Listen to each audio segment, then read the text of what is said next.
Saudari-saudara pencinta insan yang terkasih, selamat berjumpa lagi di hari ini Rabu 9 Februari 2022. Kita akan mendengarkan dan merenungkan Injil Markus bab 7 ayat 14 sampai 23. Mari kita dengarkan bersama.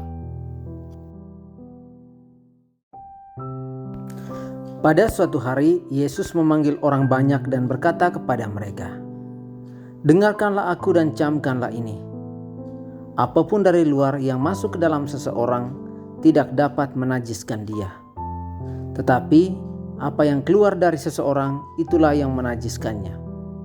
Barang siapa bertelinga untuk mendengar, hendaklah ia mendengar." Sesudah itu Yesus masuk ke sebuah rumah untuk menyingkir dari orang banyak. Maka murid-muridnya bertanya kepada Yesus tentang arti perumpamaan itu. Yesus menjawab, "Apakah kamu juga tidak dapat memahaminya? Camkanlah, segala sesuatu yang dari luar masuk ke dalam seseorang tidak dapat menajiskan dia, karena tidak masuk ke dalam hati, tetapi ke dalam perutnya, lalu dibuang di jamban." Dengan demikian Yesus menyatakan semua makanan halal. Yesus berkata lagi, "Apapun yang keluar dari seseorang itulah yang menajiskannya. Sebab dari dalam hati timbul segala pikiran jahat, perjabulan, pencurian, pembunuhan, persinahan, keserakahan, kejahatan, kelicikan, hawa nafsu, iri hati, hujat, kesombongan, kebebalan. Semua hal-hal ini timbul dari dalam dan menajiskan orang."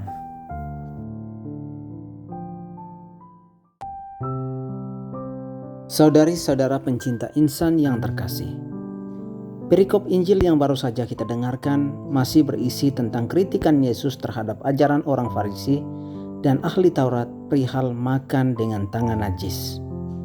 Yesus sebenarnya marah dan mengecam kebiasaan mereka yang mengabaikan perintah Allah hanya karena mereka ingin menjalankan tradisi nenek moyang mereka. Selain mengecam orang-orang Farisi dan ahli Taurat, Yesus menggunakan kesempatan ini untuk mengajar banyak orang yang mengikutinya dan juga para muridnya tentang apa yang sebenarnya membuat seseorang najis. Bagi Yesus, kenajisan bukan bersumber dari makanan, tetapi berasal dari hati. Hati adalah sumber dari banyak kejahatan yang menajiskan manusia. Bukan apa yang masuk ke dalam, tetapi apa yang keluar dari manusia yang dapat menajiskan manusia. Selanjutnya, Yesus juga mengatakan bahwa dari hati timbul pikiran-pikiran jahat dan juga dosa-dosa yang dihasilkan oleh pikiran-pikiran itu. Saudari-saudara pencinta insan yang terkasih, apa pesan bagi kita? Hari ini Yesus sekali lagi mengajar orang banyak dan juga para muridnya. Dia mengatakan bahwa bukan apa yang masuk ke dalam diri seseorang yang menajiskan. Sebaliknya, apa yang keluar dari seseorang itulah yang berpotensi menajiskan. Kita mungkin jarang menggunakan kata najis dalam kehidupan kita.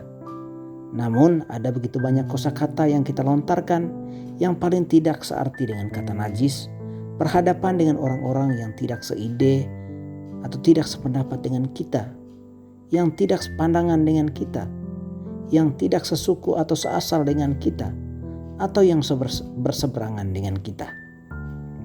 Begitu mudah bagi kita untuk mengucapkan kata najis dan sejenisnya kepada orang lain. Tetapi begitu kata-kata itu diucapkan, kata-kata itu tidak dapat ditarik kembali. Pikiran kita juga tidak bisa ditarik kembali. Namun kita dapat memantau arah pikiran kita dan memilih untuk mengubah arah kita. Hari ini kita diajak untuk semakin sadar menjaga hati dan lidah kita. Sebelum kita berbicara, kita mungkin berhenti sejenak dan bertanya pada diri sendiri, apa yang akan Yesus katakan atau lakukan dalam situasi sedang saya hadapi ini? Apa yang akan kita pilih untuk dilakukan? Semoga Tuhan membantu kita.